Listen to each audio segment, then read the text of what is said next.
So finally Tirupati వచ్చాము. ఇంకా బాబుకి గుండు చేయించేసాము.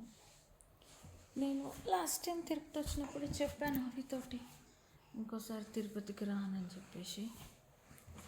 ఎందుకంటే నాకు కొద్దిగా ఇబ్బందిగా అనిపిస్తుంది. అంటే లైక్ సో మచ్ క్రౌడ్, దేవుణ్ణి చూడడానికి వెళ్ళేటప్పటికి సో మచ్ క్రౌడ్ అట్లా అని చెప్పేసి ఇక తర్వాత ఏమైందంటే ఇంకా మళ్ళీ ఈసారి కూడా అవి బలవంతంగా తీసుకొచ్చాడు. 1 year లోపు బేబీ ఉన్న వాళ్ళకి సుబ్బుదా సమ్వేర్ అక్కడి నుంచి ఉంది. బట్ ఏదైనా ఒకటి నార్మల్ 300 దర్శనము టికెట్లు ఆల్రెడీ మేము తీసుకున్నాం 2 tickets. అవైనా ఒకటి ఇవైనా ఒకటి ఏదైనా ఒకటి తేడా ఏం లేదు. అదే వెయిటింగ్. ఇంకోటి ఏంటంటే చిన్న పిల్లలు అలాగా నలిగిపోతున్నారు క్యూలో. ఎక్కడిక్కడ క్యూ ఆపేసి పాలు ఇవ్వడానికి కూడా లేక అలా నుంచున్న పడంగానే జిప్ తీసి పిల్లలకు పాలు ఇచ్చేసి అందరు చూస్తున్నారు. అట్లనే ఏడుపు పిల్లలందరూ గోల తోసేసి తోపులాట తొక్కిసలాట కాదు, తోపులాట. ఫుల్ నెట్టేయడం ప్లస్ తలకి గుండు గీచ్చాం కదా, మొత్తం ఘాట్లే, గుండంతా ఘాట్లే. నేను చూపిస్తా క్లియర్గా. మొత్తం ఘాట్లు, గుండంతా ఘాట్లు, మొత్తం ఘాట్లు, తలంతా ఘాట్లు. వెనక కూడా కొత్త జుట్టు ఉండిపోయింది, ఇంకా ఏడుస్తున్నాడు. ఘాట్లు మొత్తం. ఇంకా కొద్దిగా జుట్టు ఉండిపోయింది ఆయనకి, ఇంకా తీపిచ్చలా. ఎందుకంటే అప్పటికే చాలా ఇబ్బంది అయిపోయింది. మస్తు ఏడ్చాడు పండు. మొత్తం ఘాట్లు. టార్చ్ లైట్ వేసి చూపిస్తే కనిపిస్తాయి కానీ. సో బాబుకి మోషన్స్ ఈ మందు వేయడం వల్ల అయ్యాయంట. మరి ఆ మందు ఒకటి ఆపేయమంటే అయిపోద్ది కదా, మొత్తం డ్రగ్స్ ఆపేయండి, అడ్మిట్ చేయండి అని పీడియాట్రిషియన్ చెప్పారు. బట్ కేర్ వాళ్ళు వేరే మేడంకి చెప్తే దానివల్లే మోషన్ అవుతున్నాయి, ఫీవర్ లేకపోతే ఆ మందు ఆపేసేయండి. అండ్ మోషన్ తగ్గడానికి వేరే సాషే ఇచ్చారు. ఆ సాషే ఒక్కసారి వేసాం. నేను నైట్ అంతా అయ్యాయి మోషన్స్, ఇంకా మార్నింగ్ నుంచి అయితే కాలేదు. హ్యాపీ. దగ్గు అయితే బాగుంది. కళ్ళు అని దగ్గుతున్నాడు. దగ్గునే వేసాము. జలుబు కూడా ఉంది, జలుబుకే తేయలేదు. ఇంకంతే. నడిచేసరికి ఈరోజు ఒక్కరోజే ఈ దర్శనంకి నడిచి వచ్చేసరికి తొడలు 2 కొట్టుకుపోయి ఇట్లా వాటర్ వేస్తే మంట. మాయిశ్చరైజర్ రాశాను, అయినా కూడా చాలా అన్కంఫర్ట్ ఉంది. మాయిశ్చరైజర్ రాసా, డ్రైగా ఉండి అలా. ఫుడ్ తిన్నాము ఒక దగ్గర, చెండ వదిలేసాం, తినలే. చెత్త రేట్లు ఏమో ఎక్కువ ఇది. ఇంకా హాయ్ అమ్మ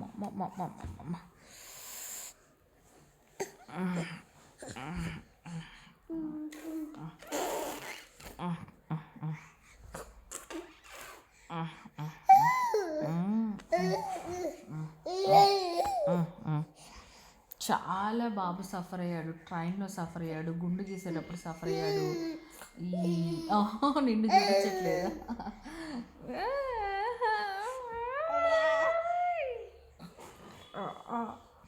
అయితే అబ్బా ఏం చేశాడు, ఇక్కడ ఘాటు పెట్టాడా? ఇక్కడ ఏం చేశాడు, కొరికేశాడా నన్ను? అయితే దర్శనం దగ్గర కూడా బాగా ఇబ్బంది అయింది. అయితే వేరే పాప ఉంది, 11 months అంట, ఒక్క పన్ను కూడా లేదు. మరి బాబుకి 9 months 2 పళ్ళు కింద వచ్చేసే, పైన 2 పళ్ళు వస్తున్నాయి ఇప్పుడు, కొద్దిగా వచ్చాయి లైట్గా. కొరికేశాడు చూడు నన్ను. ఏమో మరి ఒక్కొక్క పిల్లలు ఒకలా ఉంటారేమో, మనకు తెలియదు. మరి వీళ్ళు కిందికి వెళ్ళారు, ఇంకా పాప కూడా వెళ్ళింది. ఇంకా సాయి ఏమో టెడ్డీని వద్దంటాడు. అవి ఇలా అడుగు పెట్టగానే అవి వెనక అడిగేసేస్తాడు ఎక్కడికి వెళ్ళినా.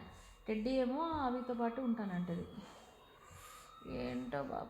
ఏంటో సాయికి మరి ఏమో తెలీదు సరిగ్గా. ఏంటంటే ఏదే తెలీదు. అంటే ఇప్పుడు గబాల్లో లగేజ్ పెట్టాలన్నా, ఏదైనా లగేజ్ తీయాలన్నా తనకి తెలియదు, చెప్పినా కూడా తెలియదు ఏంటో అట్లా.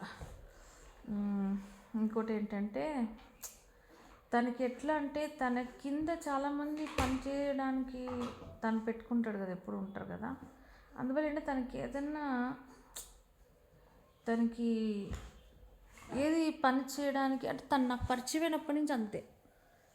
ఏదున్నా తన కింద ఉండే వాళ్ళకి చెప్తాడు చేయమని. బట్ తనకి అంత పని చేయడము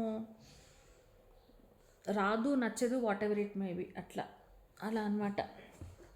ఎందుకంటే అప్పుడు స్టార్టింగ్లో వేరే పిల్లోడు ఉంటుండే, ఏదన్నా చెప్తే ఆ పిల్లోడు చెప్తే ఆ పిల్ల అట్లా అనమాట. అట్లా సాయి ఏంటంటే కింద వాళ్ళకి చెప్పి చేయించుకుంటాడు కానీ తను ఏం చేయడు అలా అనమాట. అందువల్ల ఇప్పుడు మాతో ఉంటే కూడా అలాగే, అంటే ఒక్కొక్కరు ఒక్కలాగా కదా అలా. అవి ఎలా అంటే గొడ్డులాగా కష్టపడతాడు, అవి అట్లే ఉండదు. అవికి అంటే నా పని నేనే చేసుకోవాలని. అందువల్ల ఏంటంటే అక్కడ ఇద్దరి మధ్య తేడా వచ్చేస్తుంది అట్లా అనమాట. చిన్న పెద్ద ఏవైనా చిన్న చిన్న పనులు కానీ పెద్ద పనులు కానీ అట్లా. కానీ లగేజ్లు ఇంత ఉన్నాయి కదా, ఇదొక సూట్ కేసు అదొక సూట్ కేసు, అందువల్ల మాకు చాలా ఇబ్బందికరంగా అయిపోతుంది అట్లా. అవి ఎంత తొందర అంటాడో సాయి అంత లేట్ అవుతుంది. అంటే ఇంటి దగ్గర బయలుదేరాం కదా, ఆ లగేజ్లు పెట్టమన్నా ఏదైనా ఏంటంటే అంటే చెప్తున్నా కదా, సాయికి ఏంటంటే తెలీదు ఆర్ రాదు ఆర్ చేత కాదు వాట్ ఎవర్ ఇట్ మేబీ అట్లా ఏదైనా కూడా అవినే చేయాలి. సాయికి ఏంటంటే ఇప్పుడు ఏదైనా ఉన్నా కూడా అవికి చెప్తాడు మీరే చేయండి అనేసి అట్లా. అలా అవి ఏంటంటే ఇంకా మమ్మల్ని చూసుకోవాలి, అవన్నీ చూసుకోవాలి. ఇప్పుడు ఏంటంటే ఇంకా గుండు కొరకకురా గుండె అయిపోయింది, దర్శనం అయిపోయింది, ఇంక ఇక్కడ పని అయిపోయింది. ఏంటంటే ఇంకా ఇక్కడ పాప ఇక్కడ ఇంకా చూడాల్సినవి ఉంటాయి కానీ ఎక్కడ అసలు ఓపిక లేదు అసలు.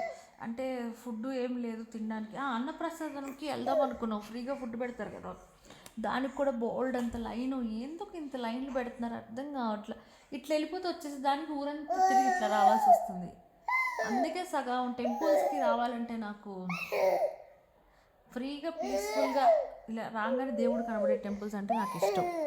అయితే ఇంకా సరే అని చెప్పేసి ఇంక ఇక్కడ పని అయిపోయింది, ఇంకేమైనా చూడాలంటే చూడొచ్చు కానీ అమ్మా కొరికేస్తాడమ్మా నన్ను కొరికేస్తాడమ్మా గండు పిల్లి. తర్వాత ఇంకా కిందకి వెళ్ళిపోయి కింద పద్మావతి హాస్పిటల్ చూడాలి ఫస్ట్. ఆ హాస్పిటల్కి వెళ్ళాలి, బాబు గారిని అమ్మో ఛానల్ వాళ్ళకి మెసేజ్ చేయాలి. ఒక ఛానల్ వాళ్ళు ఉన్నారు, ఆ ఛానల్ వాళ్ళని అడిగాను. ఎందుకంటే ఆ ఛానల్లోనే నేను చూసాను వీడియో, ఈ తిరుపతిలో ఒక హాస్పిటల్లో హార్ట్ ఆపరేషన్స్ చేస్తారని. కానీ మాకు Aarogyasri, white ration card maybe అట్లాంటివి ఏం లేవు, నా ఉద్దేశం మాకు అవేం లేవు. సో ఇప్పుడు ఇంకా పద్మావతి హాస్పిటల్కి బాబుని తీసుకుని వెళ్ళి మరి వాళ్ళు ఏం చెప్తారో ఏంటో చూడాలి. తిరుపతి వాళ్ళది సేఫ్గా మంచిగా చేస్తారా ఏంటో అదంతా చూడాలి ఇంకప్పుడు, అది మ్యాటర్.